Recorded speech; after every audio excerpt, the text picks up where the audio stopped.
New data shows more pedestrians are dying on Wisconsin roads. That's according to a report by the Governor's Highway Safety Association, which tracks pedestrian deaths across the country.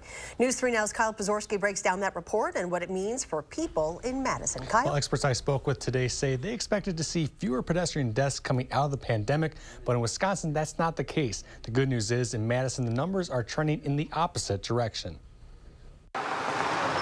It's incumbent upon drivers to obey the laws. In 2021, Wisconsin had 50 fatal pedestrian accidents, but in 2022, that number rose to 75, a 50% increase. People are not getting back to what was pre-COVID.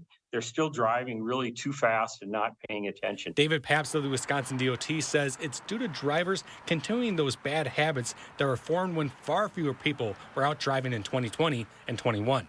I think if drivers in Wisconsin were to really step back and realize that they need to obey the speed laws and the yielding laws and slow down and pay attention, that we'd have a lot less tragedy out on the roads. The new numbers published by the Governor's Highway Safety Association found that among the 49 states included in the report, Wisconsin had the third highest increase in pedestrian deaths year over year. However, Madison, those fatal accidents have actually been trending downward since they went up initially during the pandemic. Renee Calloway of the Madison Engineering Department says the increase seen across Wisconsin was not the same as in the capital city. During the same period, Madison saw a decrease from 5 deaths in 21 to only 2 in 2022. Calloway says that while it's good, 1 death is too many. But I think because of that, each one really highlights the work that we still have to do here in our city to ensure that our trend isn't going the same direction as we see in the state.